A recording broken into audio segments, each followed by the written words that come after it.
नमस्कार, मैं हूं दर्शंकर। न्यूज बाइस्कोप में आप सबों का स्वागत है। झारखंड के पुराने दिग्गज राजनीतिक चेहरों में माने जाते हैं गिरिनाथ जी, और गिरिनाथ जी के हम अभी साथ हैं।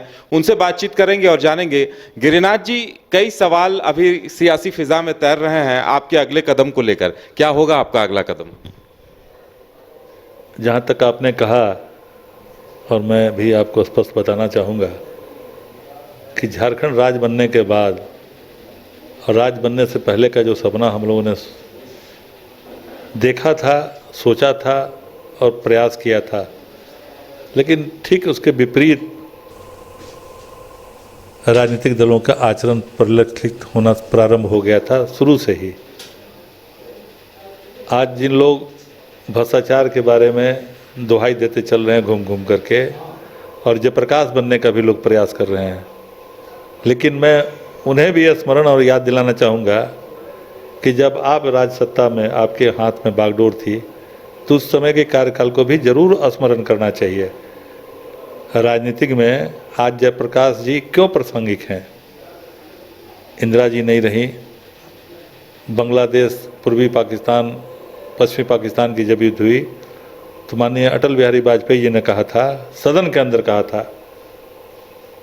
कि इंदिरा जी ने देश का मान बढ़ाने का काम किया है, और दुर्गा के अवतार में उन्होंने यह निर्णय लेकर के बांग्लादेश को बांग्लादेश की मान्यता दिलाने का काम किया, और भारत की जनता, भारत की सरकार, तत्कालीन इंदिरा गांधी की सरकार ने पूरे विश्व से बांग्लादेश का मान्यता दिलाने का काम किया। तो आज भी क्यों याद किया जाता है? चूँकि उनका कार्य है, लेकिन समय की चक्र है। हर समय इंदिरा जी की भी हत्या हो गई, राजीव जी की भी हत्या हो गई। क्या उद्देश्य वक्त नहीं थे? लेकिन जिस तरह से परिदृश्य घूम घूम करके लोगों को यह बताया जा रहा है कि मैं ही सिर्फ राष्ट्रभक्त हूँ, ज़रा पीछे की भी पृष्ठभूमि को जरूर देखना चाहिए लोगों को। कहने से पहले किसी को राष्ट्रद्रोही नहीं कह सकते हैं आप। ऐसा कोई प्रमाण बताइए कि पीछे के राज्यों, पीछे के सरकारों में किसी ने अपने देश के 1 इंच भूमि किसी को देने का काम किया हो या छोड़ने का।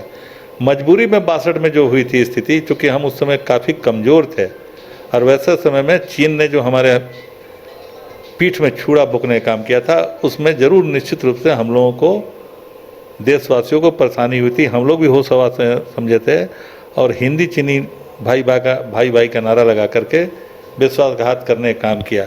लेकिन नेहरू जी ऐसा नहीं है कि स्वेच्छा से ज़मीन दे दिए भारत का। आज हम शक्तिशाली जरूर हुए हैं, परमाणु पोखरण से लेकर के देश आगे प्रगति कर रही है सभी दृष्टिकोण से। आज ये मोबाइल जो चल रहा है वो किसका देन है? इंटरनेट का।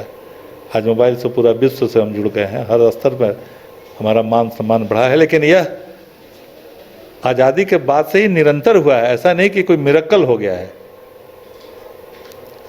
जहाँ तक राजनीतिक दृष्टिकोण से आप पूछ रहे हैं जी, तो हम भी चाहते थे कि पार्लियामेंट का चुनाव जनता के सेवा के भावना से चतरा लोकसभा से चुनाव लड़ें, लेकिन विडंबना और दुर्भाग्य आपने देखा कि किस तरह से राजनीतिक दल के लोगों ने निर्णय किया है। यह कोई छिपी हुई नहीं है। लगातार चतरा की जनता के साथ हम जुड़े हुए हैं, और जुड़ने के बाद यह निर्णय हमने, कल ही एक बैठक चतरा में हुई थी, छोटी बैठक हुई थी, फिर 22 तारीख को चतरा में, चतरा लोकसभा के बुद्धिजीवी लोग बैठेंगे, और सभी जात, सभी धर्म के लोग, सभी पार्टी के लोग, क्योंकि जो निर्णय हुआ है राजनीतिक दल के और जिस तरह का उम्मीदवार लोगों ने भेजा है, उससे काफ़ी मतलब जनता में क्षोभ है, मर्माहत है और निराशा का भाव है। एक पार्टी का तो 1 महीना पहले ही निर्णय हो गया। अब वो अपना घूम रहे हैं बाजार बनाने का, लेकिन बाजार बन नहीं पा रही है, हवा बन नहीं पा रही है। अब सिर्फ एक आदमी के नाम पर कितना वोट दे देगा? यहाँ तो आज भी ज़रूरत जिससे है उसको रहना पड़ता है जनता के बीच में, और पीछे के भी कार्यकलाप को जनता देखती है कि आपका क्या चरित्र रहा है लोगों के बीच में, क्या आपने क्या अपना व्यवहार लोगों को दिया है, प्यार दिया है, कार्यक्रम दिया है। तो लोग, चतरा की जनता के बारे में हम कहना चाहेंगे कि लोग काफ़ी आक्रोशित और असंतुष्ट हैं और क्षुब्ध भी हैं।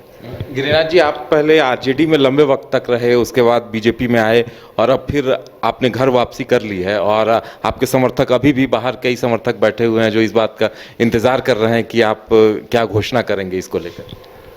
अब हम अपने से घोषणा कुछ नहीं कर सकते हैं, जनता जो निर्णय करेगी, जनता के निर्णय के साथ हम रहेंगे।